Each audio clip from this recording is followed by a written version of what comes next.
All right, well, it's a little past 6, so we're going to go ahead and get started here. Thank you for joining us today here at the Ames Public Library for Grow Native Start with Our Seed Bank. Our presenter today is Katelyn Rinicker. She's a Pollinator Conservation Specialist with Prairie Rivers of Iowa. She will be presenting this program about their seed bank, where we'll learn about planting native, as well as what the native seed bank is, and how it supports native pollinators, and how community members can plant their own native garden. There will also be free native seed mix available while supplies last. And I do want to let everybody know if you need to step out at any moment, that's okay. There are bathrooms right around the corner behind the welcome desk. We also have restrooms and youth services. We have a couple emergency exits right here in the room with us. So yeah, I'm just very excited to join us today. So we'll go ahead and get started with Katelyn's presentation. Thank you, and I'm glad to see everybody here tonight. Native plants are kind of my passion, so I'm glad that I can share that with everyone here. I'm Katelyn Rinicker. I'm the Pollinator Conservation Specialist from Prairie Rivers of Iowa. We're a nonprofit and we're based here in Ames. Today I'm going to talk to you about how you can support pollinators and improve your yards while also supporting other biodiverse wildlife and just our environment as a whole. It's really easy to get started, especially if you use our seed bank. So why does native landscaping and native plants, why does that matter? Well, pollinators are essential to our ecosystems and our food systems. About 1 out of every 3 bites can be contributed to a pollinator, and we depend on them. And one of the leading causes of their decline is actually habitat loss. So that's where native landscaping and native plants really come into play. Most landscapes today don't support wildlife, healthy soil, or clean water. There's about 40 million acres of turf in the United States, and that stat is a couple years old now, so I'm sure it's probably more now. Something that we can do to help bring this number down and increase habitat and native plants in our ecosystems and in our lives as a whole is to plant native plants. It doesn't have to be your whole yard. Starting small with just a small garden or that corner that you don't want to mow, those are really great options to help create habitat. A New York study found that yards can provide a similar bee diversity as nearby preserves for pollinators. So if you have it, they will come. Bees on average can only travel about 150 to 200 meters before needing to stop. So having small pollinator little way stations are really important. They can't travel that far unless there's places for them to stop. I know on a road trip, I can't go very far without needing to stop for snacks, so I totally get it. They also, native plantings also help improve water quality and soil structure and health overall. And once they're established, they are lower maintenance. It does take a little bit of start to get them established. It's about a 3-year commitment in the beginning, but after that, they're much simpler than turf and mowing like once a week in the summer. Native plants, they evolved right here in Iowa, so they thrive in our climate and our soils, which makes them drought resistant. Their deep roots also reach far below the surface, which helps improve water absorption and prevent erosion. So who are our pollinators? A lot of people hear pollinators and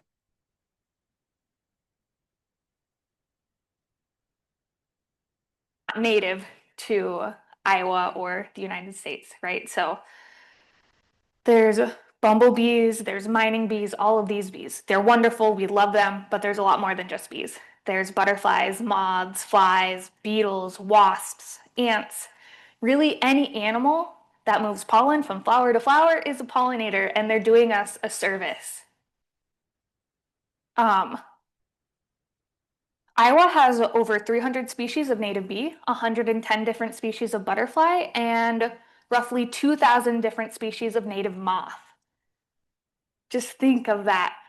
All of our native pollinators are wonderful, and we have so many right here. It's not just those honeybees. They contribute, or pollinators contribute roughly $235 to $577 billion globally in pollination services to different fruit crops and other services. Over 87% of flowering plants need pollinators to reproduce. And when we plant for pollinators, we're supporting a whole network of species, not just these insects, but everything that eats these insects as well. So I want to look at traditional landscaping. And so it can support our native bees by allowing them to nest in the ground. About 70% of our native bees are ground nesting. As long as it's not coated in pesticides that harm them, then they can use the ground. It also supports things that drill into the ground or that burrow into the ground, like rabbits or ants that I have pictured up here as well. Roughly about 100 different species of ants are actually native to Iowa. But traditional landscaping really is a limited habitat, it's high maintenance, and it's low biodiversity. So what's the alternative to our turf grass? Native landscaping. So we can see here that native landscaping also provides space for our native bees to ground nest. Plants like coneflower that have a thicker, pithier stem help support the other 30% of our native bees, which are cavity nesting. Bee balm, or Monarda, you may have heard it called that as well, supports hummingbirds. It's a hummingbird favorite with those long tubular flowers. They're rich in nectar, and brightly colored to attract these birds to them. We also have our native grasses, which help support our butterflies, skippers, moths, beetles, as a way to camouflage and provide protection. And some of those also use them as a host plant to lay their eggs on. We also have, if we have native trees or trees in this equation as well, we can support our local birds, which then have a buffet beneath them with different caterpillars and insects for them to eat. We also, if we have bushes, we can support our native fireflies. They like dark, moist areas, so they really like the bushes. And if we leave our leaves that have fallen, it can help improve our soil with adding that organic matter on top, and it also provides a place for larvae to overwinter, or for moth and butterfly chrysalis and cocoons to also blend in and overwinter as well. So biodiversity is not the only benefit of native plants. We also have the benefit of slower water and where it filters and slows storm water. When it rains on turf and bare soil, it runs off really quickly, and along with it, it takes sediment and it takes nutrients that was there. So that all ends up in our waterways. So in your typical yard, you have, or home area, we usually have a driveway, and that can get gas or oil spilled on it. And when it rains, it runs off of those areas and into our stormwater collection systems. If you have pets, your pet waste is getting run off into their systems, fertilizers that are put on lawns, all of those different things. Native plants also have really deep roots, which help water soak into the ground instead of having it run off super quickly. So when you have native plants, the water actually soaks in, and it can help reduce flooding as well. They also stabilize the soil, they store carbon, they support biodiversity, and when you plant native, you're helping your yard and the larger ecosystem at the same time. Plus, it's beautiful. So this is one of my favorite graphics. We can see up here, can you guys see my dot? All right. For anyone at home, I am pointing up at the turf grass on the left-hand side. Um, those roots are less than a foot. They're only a couple inches deep. They're not doing a whole lot for anything. Now, if we even go over to our shortest native root system, that's over here on the near the right side, that's June grass on this graph. That's a foot and a half, maybe 2 feet deep, and that's the shortest on this list. That's already providing, I don't know, 4 times the depth at least of our turf grass over on the left side. So all of those roots going down, that's helping that filtration, like I've said before. All of those hair-like roots on some of these as well also provide a food source and organic matter for the soil to increase its health. And a healthy soil means healthier plants and cleaner water. Some of our native roots go as far as like 15 feet deep, which is incredible to see. I know that there are some nature centers that actually have like a big blue stem root system, and it is 15 feet long, and it's amazing to see in person. Their deep roots also help improve drought resilience. They support beneficial microbes and soil structure and feed beneficial fungi and bacteria. And over time, the soil becomes spongier and healthier, meaning that the less runoff and better plant growth. Native landscaping is powerful, and this is part of the reason why. So, who am I? Why am I here? What is our organization? Well, we're Prairie Rivers of Iowa, and I want to help you guys. We're an environmental 501(c)(3) nonprofit. We were founded in roughly 2001, and initially we were associated with the USDA's Natural Resource Conservation Service, or NRCS. Those ties were cut and funding was cut, and we have been able to survive as a nonprofit since then. We used to provide services in Boone, Hardin, Hamilton, Marshall, Story, Webster County. Now we're independent with a board of directors, and our programs have expanded to cover more of the state. Wherever there's a need, we're here to help meet it. So pollinator conservation, that's exactly what I'm doing right now, and that's my area of expertise. So I educate landowners, local governments, businesses, organizations. I try to partner with them. I also help facilitate pollinator-friendly aims. I do have some brochures over on that table over there if you're interested. I've got a QR code on them, and our web pages have a lot of really great resources to help you get started with native habitat, or if you just have questions as well. We also have cultural preservation. That's a focus of ours. One of our staff members manages the Lincoln Highway Heritage Byway and Iowa Valley Scenic Byway across Iowa. They partner with local citizens, county, other government officials. They promote and achieve economic growth in those areas. Our work on the Lincoln Highway began about 15 years ago. So we've been doing this a while, and we really value this cultural preservation.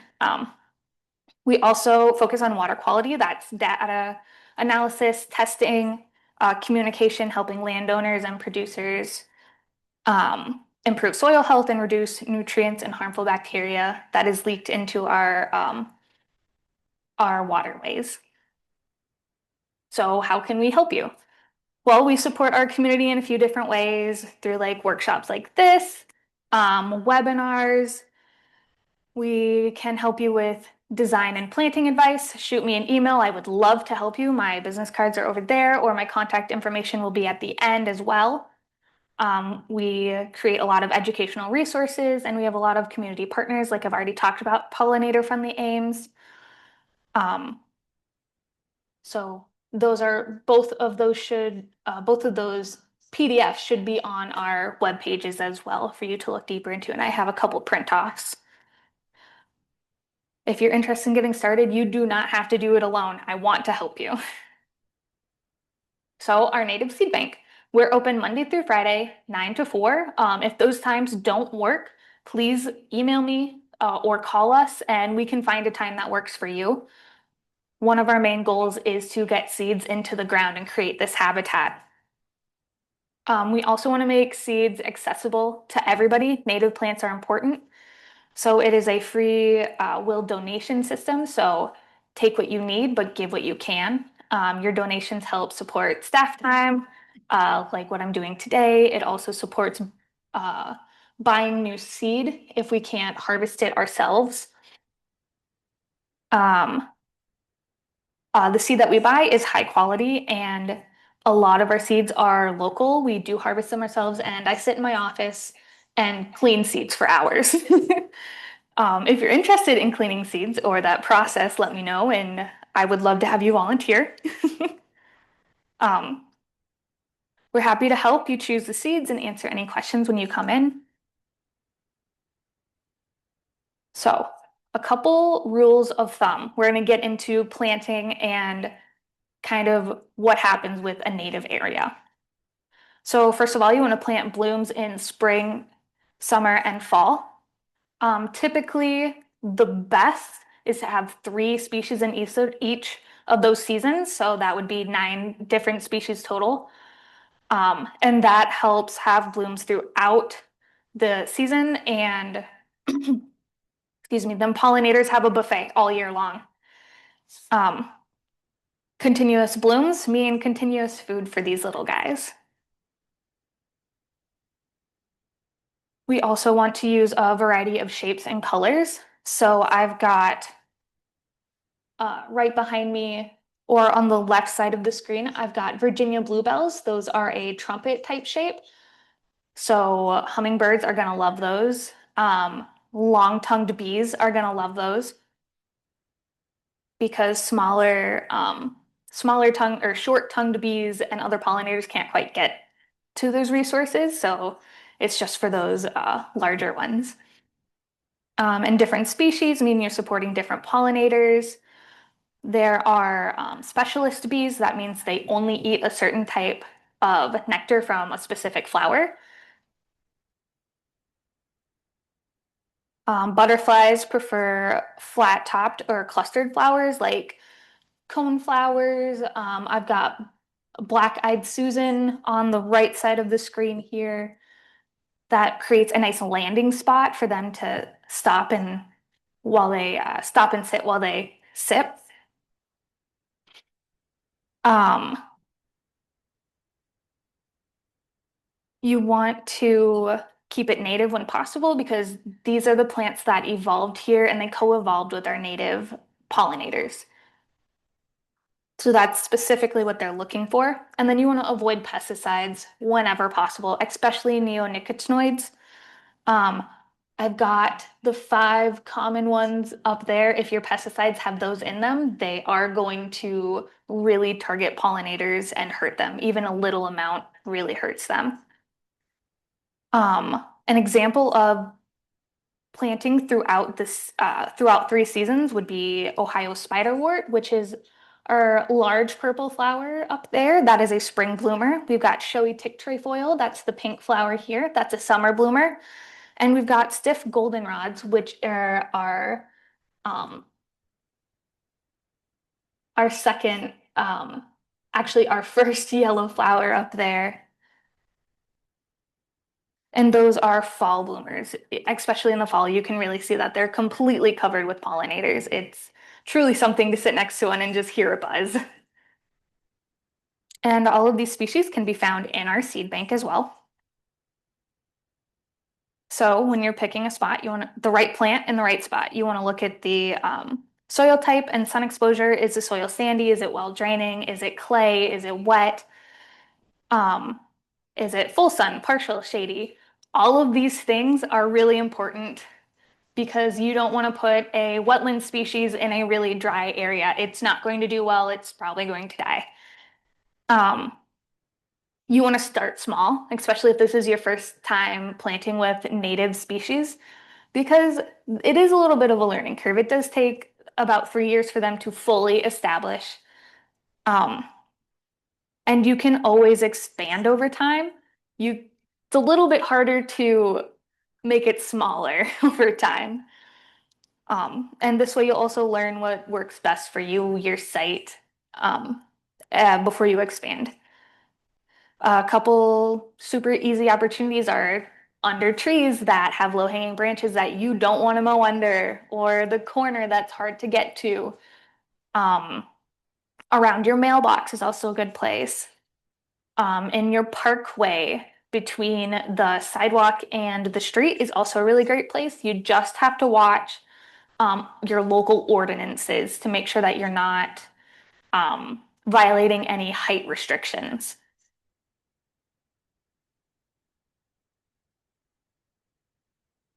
So then we move into site prep. This is the most important step. It's the key to success. If you don't have good prep, it's going to be a lot harder for you to establish these plants. You'll want a clean slate so weeds don't overwhelm your seedlings. If you're starting with turf grass, you want to remove or kill that existing vegetation first. You can do this a variety of ways. I only have two examples up here, which are solarization. That's when you put a tarp over an area um, and let the sun actually cook that soil and the seeds that are there. You can also do it with a black tarp, and that's just depriving the seeds that are in that area of sunlight. So you'll want to remove that tarp like every 3 months, let the new seeds grow, cover it up. All those weed seeds that are in the seed bank, you're depleting that source essentially. If you start in the spring, you should be able to plant by fall. This does take a lot of work and a lot of dedication throughout the growing season.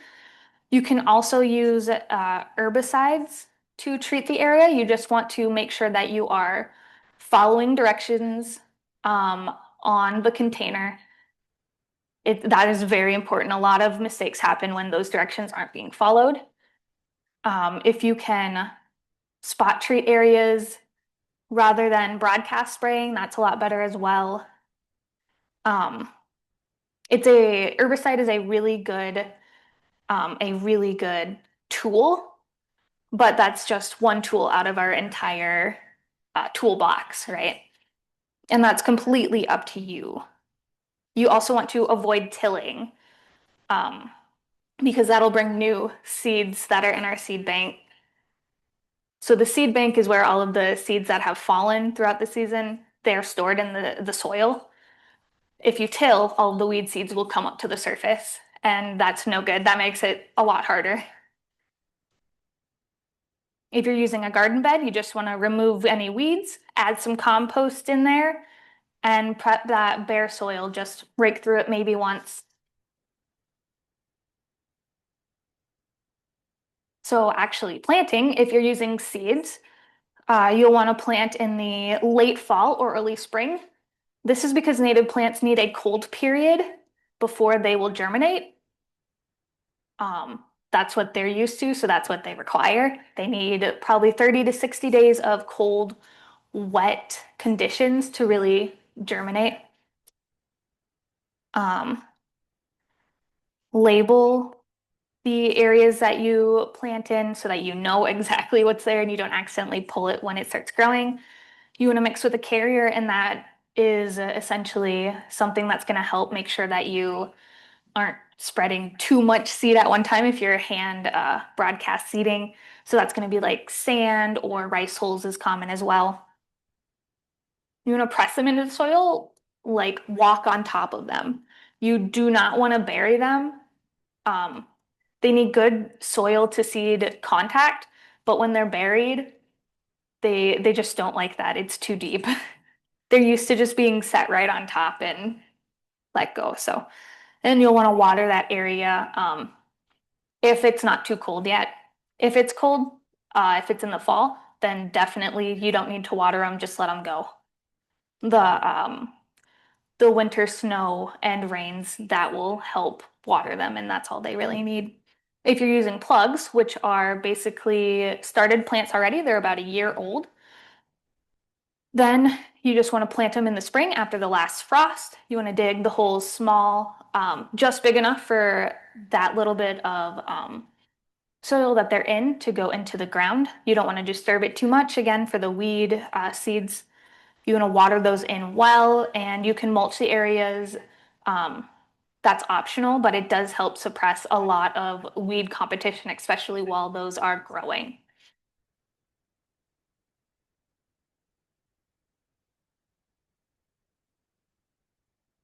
Either option is great. Plugs are a little more expensive. And if you're doing a large area, that's gonna add up really quick. And seeds are a more cost-effective way, but they do take longer and they're a little bit more work. So both are good options. Just know your area and what your budget is. So your early maintenance, so your years ones and two are gonna be if you're seeding, you wanna mow that seeded area to about 6 inches. This is going to be probably 3 to 4 times during the summer. And this helps knock back the weeds because in the first year, these seeds are germinating and they are growing roots. So they're not showing a lot on top, so you don't have to worry about mowing them over. If you're using plugs, they're already in their second year of growing, so you wouldn't have to mow them to 6 inches like this. Um, You want to water them during dry periods. That's extended dry periods. Like if we're in a drought situation, just to help make sure that they're really getting everything that they need to grow. And you can expect this to be a 3-year commitment if you're using seeds. Native plants, they sleep the first year, they creep the second year, and then they leap the third year, and then it's a lot less maintenance. It takes a lot of patience and persistence, but let me tell you, it is worth it. They're beautiful, and just the amount of diversity that comes in with it is so worth it.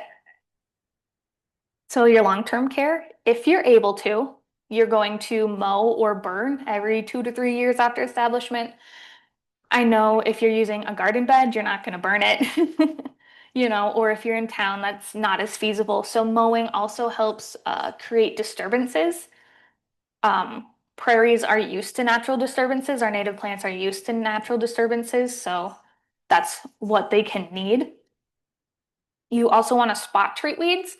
If I usually pull mine by hand, but I don't have a large area. If you're using an herbicide, you need to be very careful because you don't want to overspray and accidentally kill the native plants that you've worked years to establish, right? So spot treating if you have to. And that's really mostly for invasive species like honeysuckle or Canada thistle, because those can be really hard to get rid of without using an herbicide. Or even while using an herbicide, they can still be really hard to get rid of. Um, and then you can also add diversity. At this point, you've got a nice flourishing garden, a nice flourishing area. So if you see that you're lacking something, like maybe you need more fall blooming species, then this is a great time to add more and keep that diversity going.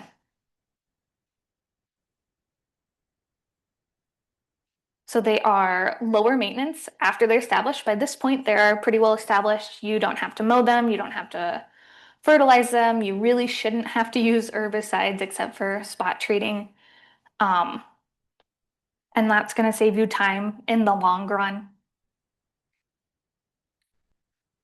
Um, if you leave your leaves and leave stems over the winter, that's also going to help promote pollinators and insects because, like I said earlier, 30% of our native bees are cavity nesting, so they're using those stems and the leaves, like I mentioned earlier, with the overwintering pupa and larva. So these are some examples of what native gardens can look like. In the top right over here, we have this is a parkway that has been planted, and all of these are examples from Ames. And it's beautiful, and this whole area would have just been turf grass that had to be mowed. It would have been a pain in the butt to take care of. But with native plants that are established, you really don't have to do a lot of work on that. Again, just make sure you're looking at ordinances with that. The picture in the middle here is a great example of a native garden. We have this border here, and that is a essential if you don't want your neighbors to be upset if they don't understand native plantings. People can think that you're just planting weeds, especially if it's not flowering. Um, or maybe not planting weeds, but that it looks like it's just weedy. Native plants are a little bit messier. I prefer messy, but some people don't. So having a border really shows the intentionality of it. And it shows people that this is supposed to be here. Signage can also help with that as well. And on the left side, here's just another example. It's a bigger area, but it's got a mulch path through the middle, again, showing your intentionality in that area.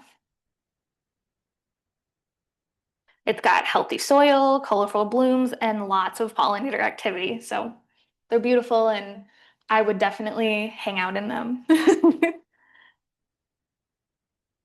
So start with seeds and you can grow change, right? So start small. Native plants are simple. They're a beautiful way to make a positive impact. The biggest takeaway is that you don't have to do everything at once. You can start small, like I said. Little areas here and there really do mean a lot. Something is much better than nothing. However, I mean, if I could just tell you to go and plant all of your turf in native prairie, you know what? Who am I to judge you? If I could have all of my turf in prairie, I would. However, I have a dog, so we need. I get it. I have turf at home. It's just not feasible to do that with everything everywhere. Your small gardens really do help. You're supporting pollinators and native plants and wildlife. And if you're not sure where to begin, the seed bank is a great first step, and I can also help you. Our small changes in our yards can create big impacts for pollinators, water, and our communities. So thank you guys for taking the time to sit here with me and listen. If you have any questions, now would be the time to raise your hand or ask them. Um, I also have evaluation forms over on my table over there. So if you could please fill one of those out before you go, that's how I get better. So, yes. Some of us have neighbors. Okay, so you know about that. And, if we start cutting a lot of weeds, the neighbors aren't gonna be happy. And I'm wondering about if Ames has any ordinances about, if our weeds get into their grass, if we could be, legally liable for it. And, are there any choices how should we say, satisfy the neighbors, so to speak? Um, so I'm not entirely sure on which ordinances or how many there are. I know there are height restrictions, especially around corners with line of sight for driving. As far as neighbors being unhappy, if you have those borders or signs that can help educate them or just show them that you are intentionally doing this, um, in the end, it's your property, so If it spills out into their area.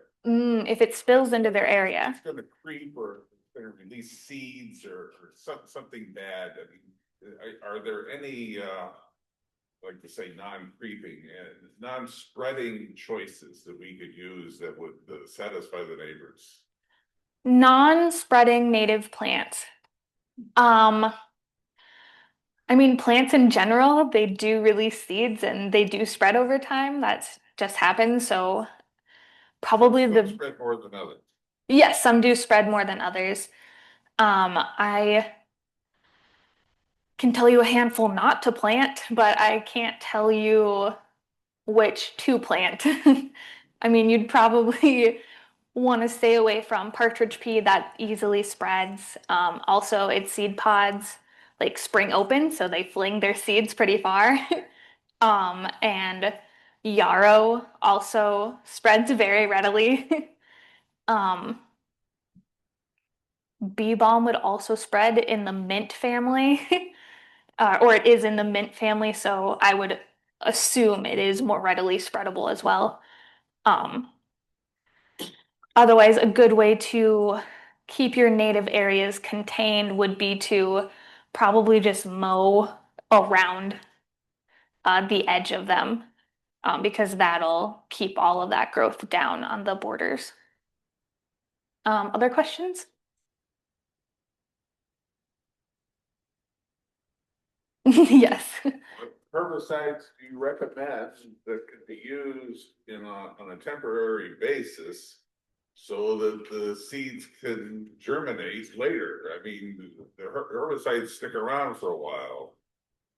So the herbicides that I have personally used for like prairie reconstructions, are a glyphosate mix. Those typically don't stick around in the soil, for extended periods of time. You would just want to do it probably a month, spray your area. And this is just when you're getting ready to plant. Either otherwise, selectively, you could use a whole host of different herbicides just as long as you're reading the instructions on how to use them and you're only spot treating things. Broadcasting at all once it's established is going to hurt everything in there, and it's also going to hurt any insects that are on those plants. So There's been a comment that I've used glyphosate and it tends to spread. You spray a little area, it will spread in the soil and hit the other plants around it. So I don't recommend using glyphosate any more than you have to. I wouldn't use any pesticide or herbicides any more than you absolutely have to. I guess I haven't had that problem with glyphosate. Okay. I know that overspray is very common and that'll happen very easily as well. Depending on the temperature of the time that you are spraying, it can also drift, which are also not great. Um, so yes, What about shady areas? shady areas. Will that shade? So we were actually able to get a grant from the Isaac Walton League, for new species in our seed bank. So we do have about 16 new species that are part shade or completely shade species. Those are more woodland species. So we have Jack in the Pulpit. We've got Solomon's seal. That's another woodland species. There's a couple others. I can't remember them off the top of my head, but I can pull up our inventory online and show you. I've got them parsed out and all of that information is up there as well. Mhm. Yes, absolutely. All right, wonderful. Well, if there's no other questions, I think that's it for today. So thank you guys for coming. I love talking about this. So again, just shoot me an email. So.